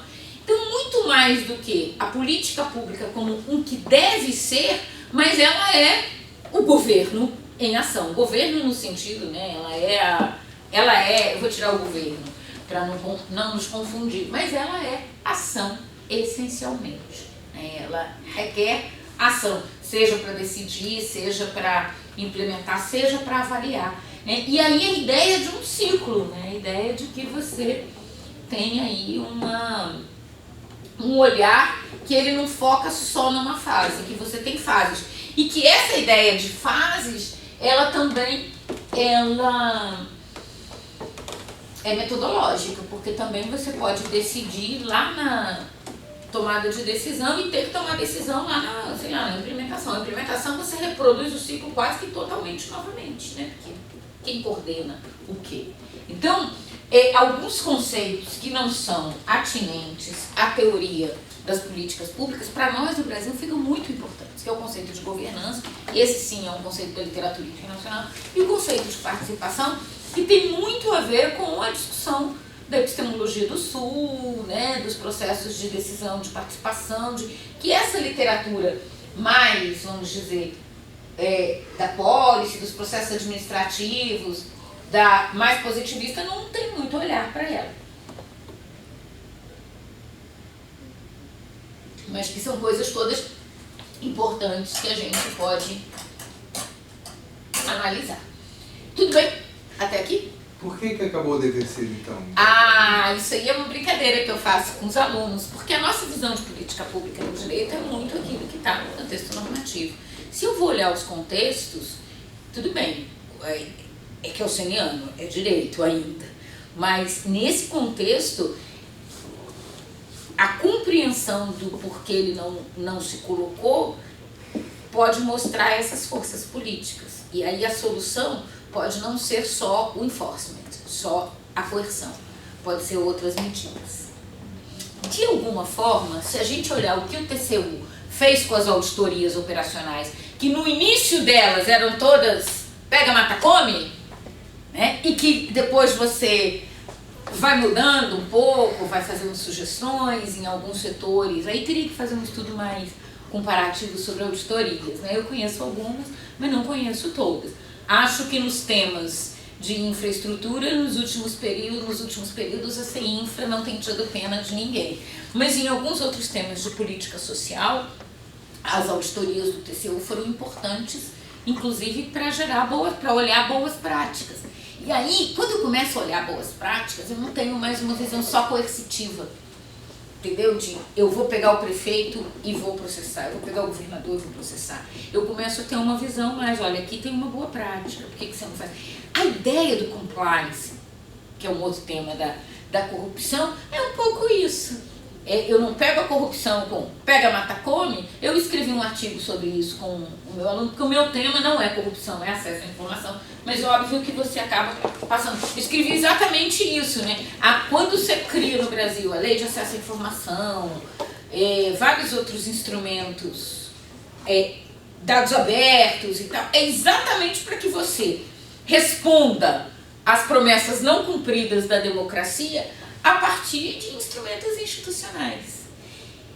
Eles são coercitivos? Claro, porque se você não fizer, você não fizer o que tem que fazer lá no seu portal da transparência, né, o TCU vai em cima de você, tem auditoria, mas aí você tem gente que cria índices, boas práticas, você teve aí uma atuação da CGU muito importante em informar os pontos focais do acesso à informação. Isso aí eu posso falar de cadeira, porque isso aí eu estudo já há uns 5 anos. Informar, hoje isso mudou um pouco, né? Você já perdeu o seu lugar e tal, mas você tem isso. Então, o dever ser, aquela lei fria, positivista e tal, ela deixa de ser só isso para eu começar a pensar, bom, então que outras medidas eu tenho que podem ser sugeridas, que podem ser pensadas. Então eu me enriqueço esse universo do direito Sem dizer, não, agora virou bandalheira, pode tudo. E claro, isso não significa que você não vá judicializar. Vai. Mas o preço da judicialização, e aí tem até uma chamada da AGU, que aí vem todos as siglas na minha cabeça e não vem a que eu queria falar. A chamada da AGU, tem uma chamada da AGU hoje aberta de Bolsa de Ciência e Tecnologia para essa coisa de como é que você baixa os custos do litígio pensando outras medidas. Né? Tem um troço desse aberto aí, né? Acho que lá não é nada, entendeu? Então você muda a atuação, né? Muda para que muda, né? E o que essa mudança implica efetivamente?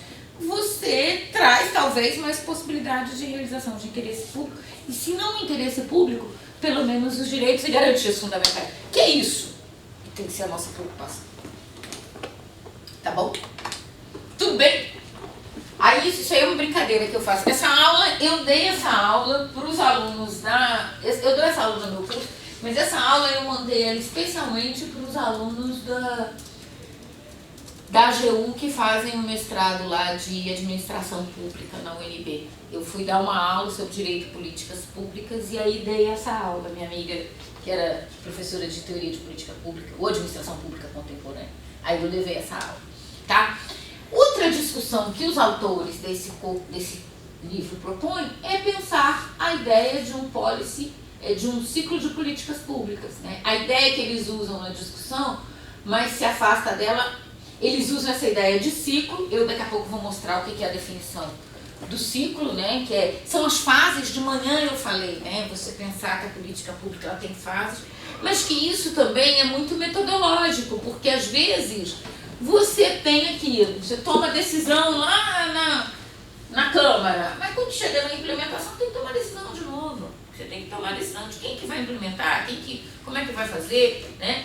Você desenha os instrumentos, por exemplo, Lei da Mobilidade, Política Nacional de Mobilidade Urbana, né? Os instrumentos estão desenhados ali, mas na hora de implementar, você tem um conjunto de instrumentos e um acompanhamento disso, né?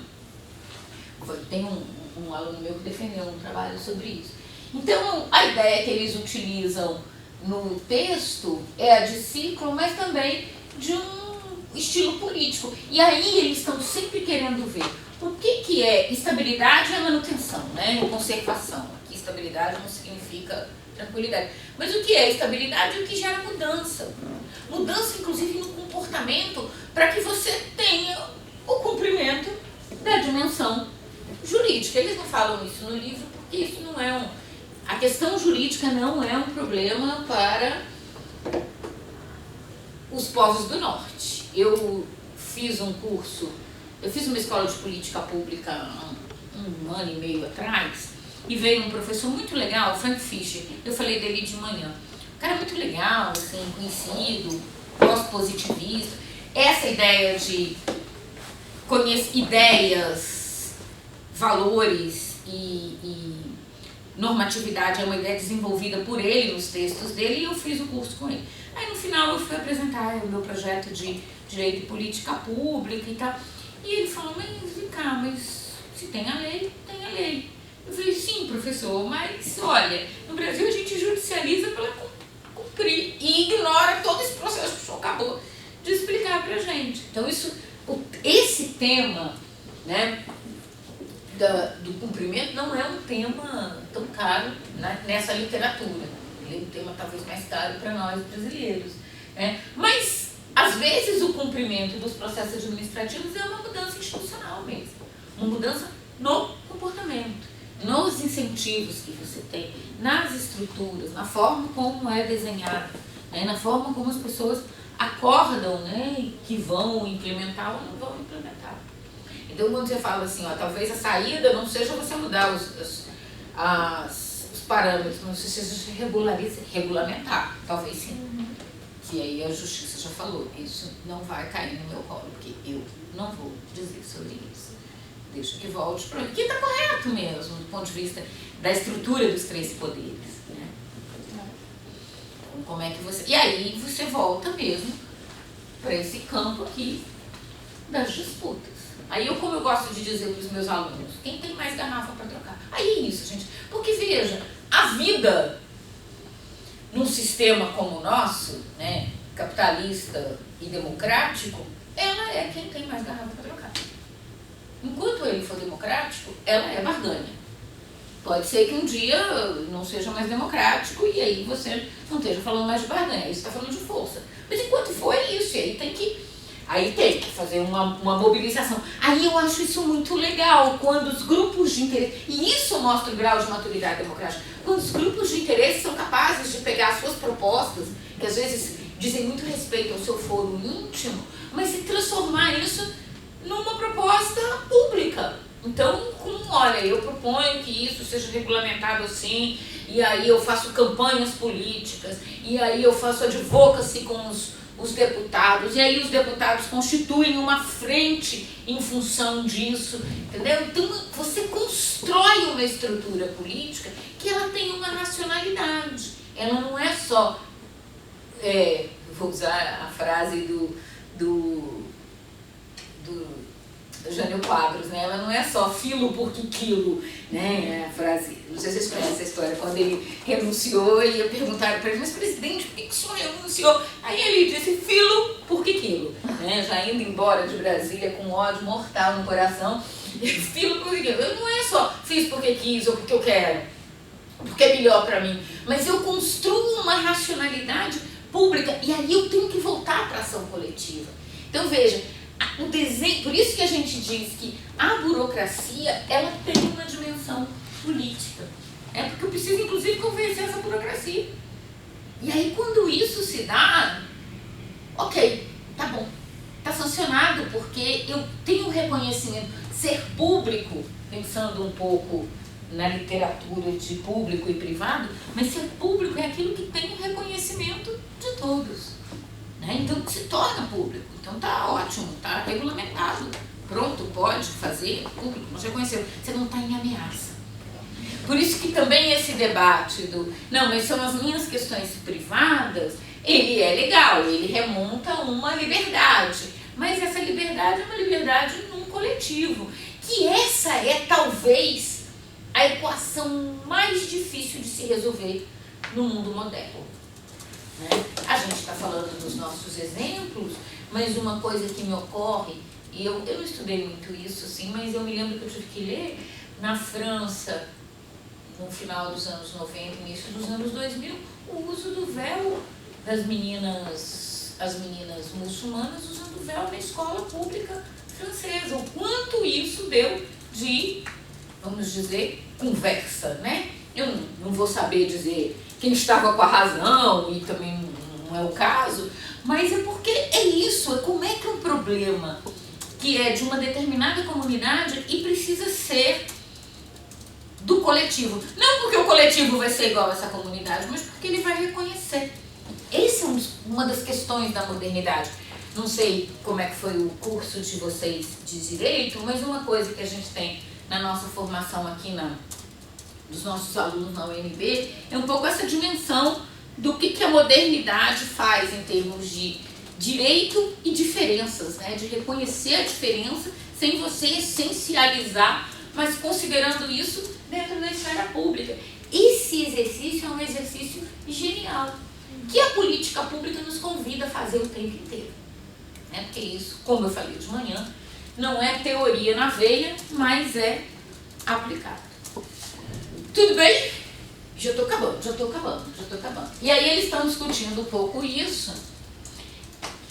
E aí, o que eles estão chamando de ciclo, né? E qual é a definição que eles nos oferecem? Que você tem atores com restrições que precisam se tornar objetivos, meios e virar uma resolução de problemas. Então, essa perspectiva, né, de que a política pública, ela se propõe a resolução de problemas, e problemas que viram problemas públicos, um pouco na linha do que a gente conversou, está muito presente nesses autores. É claro que com uma perspectiva menos, vamos dizer, encaixotada, né, do que essa, vai dizer, ô, professora Ana Cláudia, mas isso tem um certo funcionalismo, né? Porque, veja, a luta política não acaba. Eu até tenho uma amiga muito querida, ela não está indicada nessas referências bibliográficas, está na do meu curso lá na UNB, que é a Rosana, né? Eu até falo, tem até um dos slides que eu falo dela. E ela tem uma abordagem um pouco diferente dessa. É legal, ela até teve aqui num seminário que a gente organizou, né? E aí uma das críticas que ela faz é isso é muito funcionalista. Como é que você tem uma definição de política pública que seja capaz de captar o movimento da sociedade? E aí, a gente é muito amiga e eu falo, olha, Zana, eu não sei, para o direito isso me ajuda muito, porque às vezes os alunos chegam para estudar política pública comigo e eles não conseguem fazer uma definição que organize, que tenha esse mínimo de organicidade. Então, não é funcionalista? É. O que é funcionalismo? Tem um pouco papéis a serem cumpridos, né? Então tem uma crítica muito grande. A sociologia mais compreensiva, o pragmatismo eu não sei, mas a sociologia mais compreensiva vai criticar, mas olha, de toda forma, eu consigo ajeitar, né? Eu tenho grupos de interesse que estão ali brigando, que tem um problema, que eles querem uma solução para ele. Eles têm restrições e aí eles precisam construir uma estratégia de convencimento e essa estratégia tem que ter objetivos. Então olha aqui o homeschooling aqui bem desenhado, objetivos que me apresente os meios, a dimensão administrativa para a resolução de um problema, que é isso, eu não quero meu filho ouço esse professora falando esse monte de trem que não tem nada a ver com o que eu ensino para ele dentro de casa. E aí eu garanto negativamente a liberdade, né? Tá bom, né? Essa é uma resolução de problema. A política pública é isso. E isso define e redefine o tempo inteiro. No processo político-social. Né? Então, por isso que não é só o dever ser da lei. O dever ser da lei nos indica. E aí a gente pode pensar em inúmeras coisas que você tem. Tem que ser assim. E nunca foi regulamentado, nunca foi implementado. Ou entrou na agenda e tomou a decisão, mas você não voltou para construir os instrumentos. Ou então você construiu instrumentos e teve que reconstruir, né? Por exemplo, o caso da Lei dos Portos, que é o nosso caso de implementação. Onde é que a Lei dos Portos está colocada dentro do direito, dentro da Constituição? Artigo 175, delegação de serviços, né? Porto como um serviço público, né?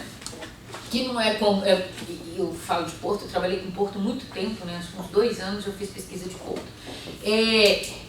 Porto não é igual saúde, né? Que o povo vai lá no posto e quer o remédio e quer porque é mais premente, mas Porto é desenvolvimento.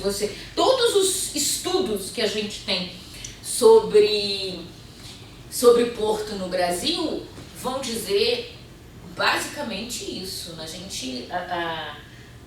Os nossos portos poderiam ser muito mais produtivos se você tivesse outros instrumentos. Muito bem, aí em 93 você faz um conjunto de instrumentos, que é a Lei dos Portos lá que privatizou a Portobras, muito bem, e constrói o que seria o processo de delegação dos portos públicos.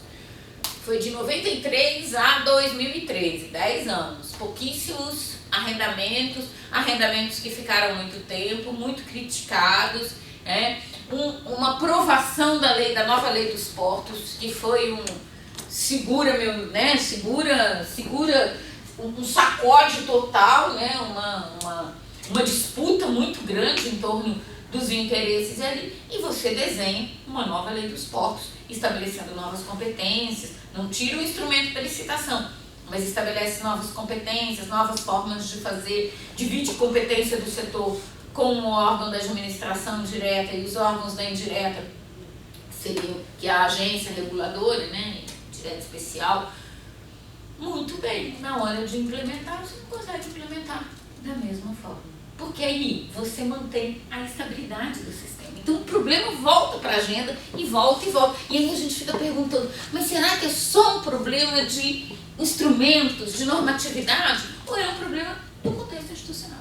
Então às vezes vale mais compreender o contexto institucional e apontar os limites dele do que efetivamente. Porque isso talvez nos ajude a redesenhar os instrumentos normativos, não que a gente redesenhe, porque, né, por exemplo, o advogado redesenha um instrumento e depois nas câmaras, no Poder Legislativo se decide outras coisas, mas nos dá talvez uma melhor capacidade institucional de enfrentar essas coisas. Agora, claro, é muito funcional, né? Então eu vou explicando no passo a passo, talvez não seja tão passo a passo, mas eu acho que para nós, no direito, essa definição me ajuda muito, assim, eu particularmente me ajuda muito. E aí as duas dimensões que a política pública tem, uma dimensão técnica, ótima relação entre objetivos e instrumentos, alguns instrumentos mais adequados que outros, e dimensão política, o que constitui o problema final, né? Quais as melhores soluções encontradas para a resolução do problema? E como esse problema volta para a agenda sempre e retornadamente. E aí, para finalizar, definições tentam articular a dimensão técnico-político, que é isso que eu falei, combinar um pouco esses dois mundos, da politics e da policy, né? Então, as definições que vão tentar fazer isso, os autores vão dizer, assim afirma, essas definições todas são ações intencionais de governos que contêm tanto algum ou alguns objetivos articulados, por mais que esses objetivos, desculpa, está escrito errado, tenham sido precariamente identificados, justificados e formulados, quanto a alguns meios para alcançá-los, de novo, independente do qual bem ou mal interligados estejam esses meios aos objetivos. Então, para mostrar para a gente que a política pública ela é uma ferramenta. Como o direito, ela também é uma ferramenta. E ela se ajusta, enfim, né, um pouco dentro da lógica que a gente tiver.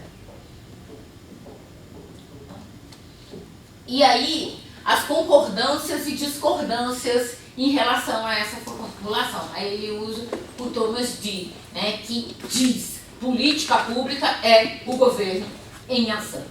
Simples, mas há méritos. Isso parece simples, né, mas há méritos nessa afirmação. Primeiro, governo agente primário do policy making. Então, governo como Estado, né, aqui eles usam government, mas é muito aquilo que a gente falou, como uma decisão pública, como o lado público da moeda. A decisão governamental em fazer ou não fazer nada em relação a um problema político. Esse é um tema que a gente tem estudado pouco na política pública. A gente estuda muito fazer, mas também não fazer pode ser fazer. Eu tenho um orientando, que ele é colega de vocês, ele está estudando, ele foi estudar os processos administrativos de titulação, de declaração de sítio quilombola como patrimônio, né, como patrimônio quilombola. Então, sítios tradicionais como patrimônio quilombola. Ele foi estudar isso. E uma das hipóteses que ele tem levantado é a não decisão é decisão. É decisão de manter as coisas como estão. E manter as coisas como estão, às vezes, pode ter um prejuízo enorme no que fala da fruição de direitos, né? Pode ter um prejuízo imenso, enorme. E aí, o papel do judiciário, não que ele tenha que fazer, mas o apelo do judiciário é chamar o judiciário para a luta política. Por isso que muitas vezes ele mesmo fala assim, isso aí eu não vou me meter não, porque, como diria na teoria política, o poder judiciário, vão dizer os federalistas, é o poder sem bolsa e sem espada. Né? É o mais frágil dos poderes da República, ele vai dizer. Né, um poder menor, e por isso que ele tem que fazer a corrente contra a majoritária, porque se fosse para fazer outra coisa, ele era o poder legislativo ou o executivo. Então, muitas vezes, a hipótese que eu trabalhava de manhã com vocês era que, muitas vezes, o Supremo age nas questões mais de... O cofre já está pronto. O cofre já está gerado. Valeu. Ótimo. Nas questões... Só terminar e a gente vai e depois volta para discutir. Nas questões relacionadas à primeira geração de direitos, talvez a gente tenha mais ativismo, né, decisões mais unânimes ou mais homogêneas do Supremo do que nas questões mais relacionadas aos direitos políticos e sociais, porque é onde, na verdade, a tomada de decisão talvez não seja lá no Supremo. E isso é uma visão muito bacana da gente pensar, né, enquanto enquanto articulação política, e também de entender mas qual o papel que o direito tem dentro das políticas públicas, afinal, entendeu? É esse enforcement, é esse vai cumprir a qualquer custo, ou é também uma tradução desses instrumentos, do que está dito, de como está dito e de olhar mais multidisciplinarmente, né? E outra coisa que eles dizem é que a determinação consciente de um governo, embora muitas decisões produzam efeitos inesperados, né? Como definição de política pública, em avaliação de impacto, há uma corrente que menciona os efeitos transbordantes. Ou seja, às vezes se decide olhando uma coisa e você atinge outra, para o bem e para o mal. Eu trabalhei um tempo como consultora de um programa público chamado Proequidade de Gênero, né? Um programa de adesão que as empresas públicas e privadas faziam de melhora seus indicadores de gênero. Primeiro era só gênero, depois virou gênero e raça. E eu fui consultora, primeiro eu avaliei esse programa no primeiro ano e depois eu fui consultora. E isso era uma coisa que se dizia muito, né? Que muitas das ações que as empresas propunham acabaram gerando outras ações, né? A Petrobras, por exemplo, tinha um exemplo interessante que era como é que com a promoção de equidade de gênero eles conseguiram estabelecer uma roupa, não uma roupa diferente, mas uma roupa mais adequada para que as mulheres trabalhassem e pudesse ter mais mulheres na força de trabalho. Porque às vezes o que você tem? Você tem um lugar que ele é uma ocupação tipicamente masculina e que, na verdade, eu fui numa empresa e eles me disseram isso, acho que foi em Infraero que eu fui, eles me disseram isso, não, aqui a gente tem pouca mulher e tal. Eu falei, tá bom, mas e os concursos e tal? Não, mas não vem mulher trabalhar. Eu falei, tá bom, e o maquinário, como é que é a estrutura do espaço e tal? E a primeira coisa que a mulher me disse foi o seguinte, olha, tem uma escada que tem que subir, que olha, é impossível.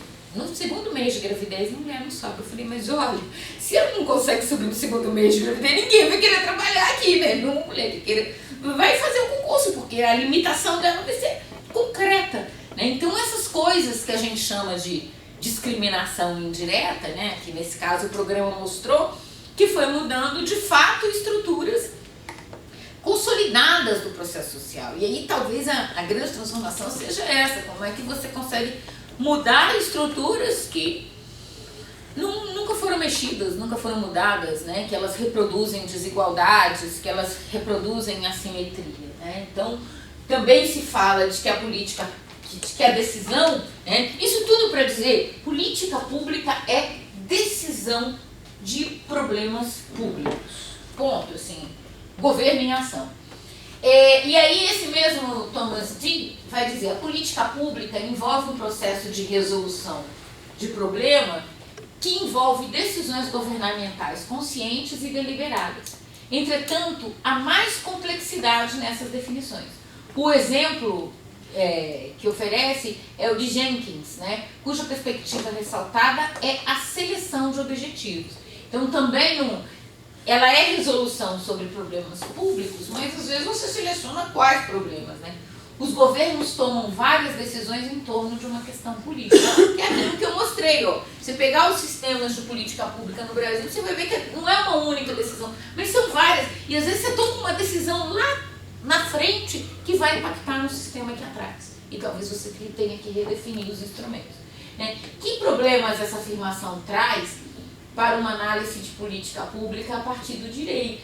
Muitas vezes a formação que a gente tem com o direito, ela é mais, vamos dizer assim, de respostas mais dentro dessa perspectiva linear, né? Mais dentro de soluções lógicas, quando na verdade, às vezes as soluções, não que elas não sejam lógicas, mas elas não sejam tão racionais e sejam mais complexas e multidimensionais. Eu acho que quando a gente estuda direito e política pública, nós estamos de fato pensando numa multissetorialidade, num multinível de decisões, né? Numa complexidade que muitas vezes o direito pelo direito não nos oferece.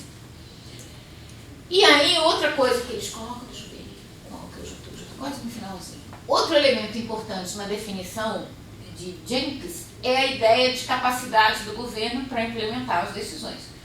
quais as oposições no âmbito de uma política e para onde elas nos levam. É exatamente o que eu falei, não adianta só decidir, porque às vezes você decide e não vai para frente. Então, a ideia de compreensão das oportunidades e limites proporcionados, que é a ideia de janela de oportunidade do Kindle, né? A gente vai falar dele quando falar de agenda.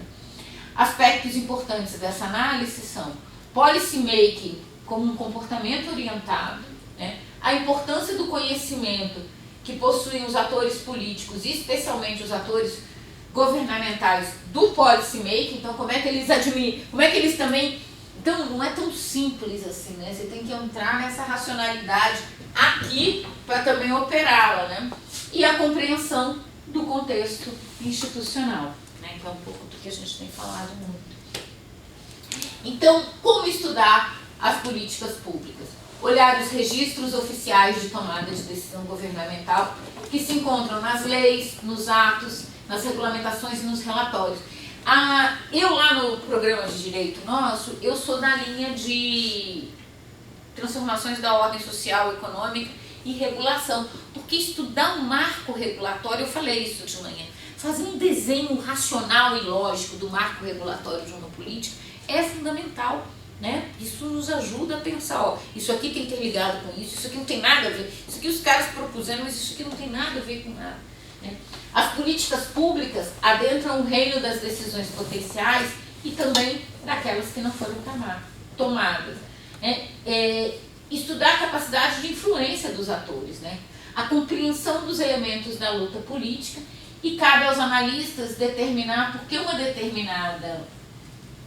alternativa foi escolhida e muitas vezes por que outra, aparentemente mais atrativa, não foi, né? Os resultados têm a ver com quadros de referências. Eu, na aula de amanhã ou de quinta-feira, vou falar um pouco o que são esses quadros de referências a partir do texto da Maria Paula.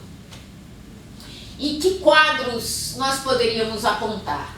Uma leitura, né? Então, quadros de referência são medidas que a gente poderia usar para pensar análise da política pública. Uma leitura objetiva com métodos padrões das ciências sociais. Eu falei, uma visão positivista. Uma leitura interpretativa. Eu, particularmente, trabalho mais com isso. Uma visão pós-positivista. Uma análise política, avaliação formal e dos impactos, né? Então, propôs isso e chegou a isso. O PPA faz muito isso. Estudos políticos, causas, pressuposições e processos que levaram à adoção de uma política.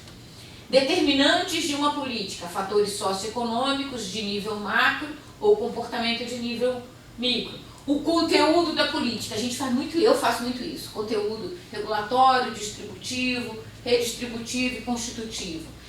E esse autor, o Lester Salomon, né, que é um professor, acho que ele é de Harvard, ele diz, e ele é advogado também, o enfoque na natureza das ferramentas e dos instrumentos que o governo tem à sua disposição para implementar políticas públicas é, portanto, a melhor forma de análise disponível para a compreensão da política pública. Eu acho que para nós no direito, essa visão de quais instrumentos, por quê, em que realidades e um pouco o resultado deles, com uma tentativa de interpretar o contexto, talvez já fique bom para a gente estudar o que é a política pública, né? Então, essa coisa da gente entender os instrumentos numa política pública.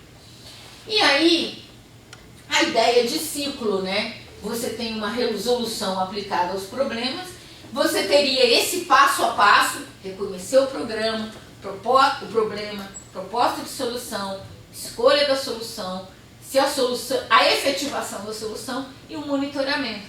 Traduzindo isso em estágios do ciclo, você teria o reconhecimento do problema como a montagem da agenda, as propostas, a formulação da política, a escolha da solução, a tomada de decisão, a efetivação, a implementação e o monitoramento, a avaliação.